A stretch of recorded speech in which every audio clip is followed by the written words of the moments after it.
Hola, ¿qué tal? Dans cette vidéo, nous allons donner un sens aux nombres a et b que l'on retrouve dans les fonctions affines. Donc, on considère une fonction affine de la forme f de x égale ax plus b. On sait à présent que la représentation graphique d'une telle fonction est une droite. Déterminer l'expression d'une fonction affine, c'est en fait trouver les valeurs de a et b. Quel sens pouvons-nous donner à b?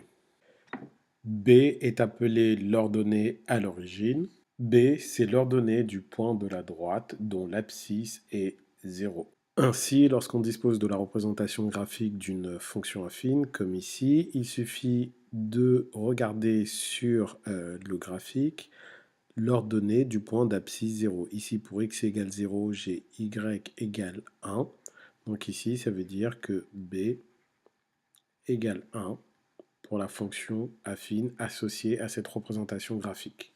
Passons à présent à A. Quel sens pouvons-nous donner au nombre A? Eh bien, A est le coefficient directeur de la droite représentative de la fonction affine. Plus la valeur absolue de A est grande, plus l'inclinaison de la droite est forte. La notion de valeur absolue n'est pas au programme de seconde en 2018 au moment où je fais la vidéo.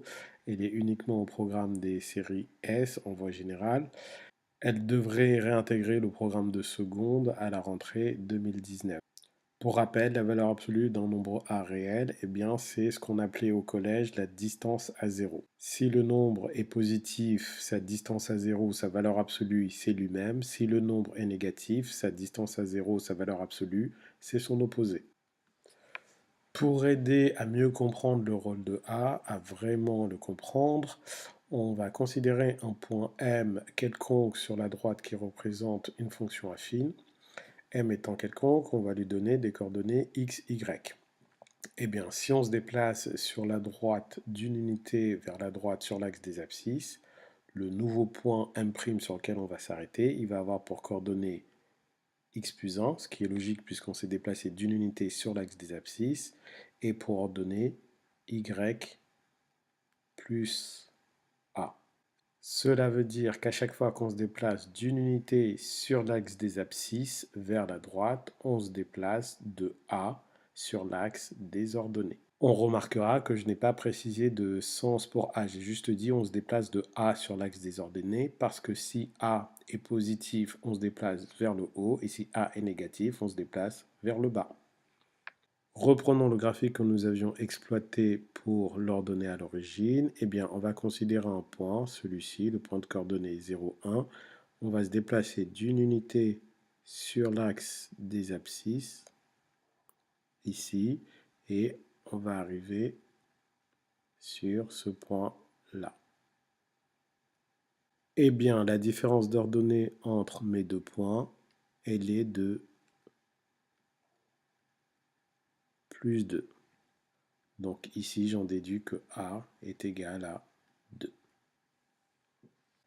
Cela veut dire que si je me déplace de 2,1 unités sur l'axe des abscisses vers la droite, le déplacement sur l'axe des ordonnées va être de 2,1 fois A.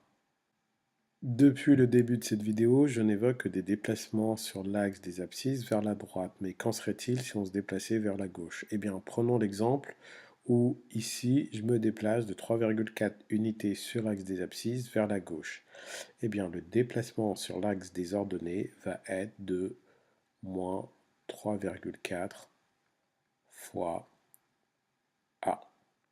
Dans le cas d'un déplacement vers la gauche, ici, comme dans le cas d'un déplacement vers la droite, on ne connaît pas la valeur exacte de A. A peut être positif ou négatif. Eh bien, nous pouvons résumer ces deux derniers exemples dans un cas général et dire que si je me déplace de alpha sur l'axe des abscisses, le déplacement sur l'axe des ordonnées va être de alpha fois A.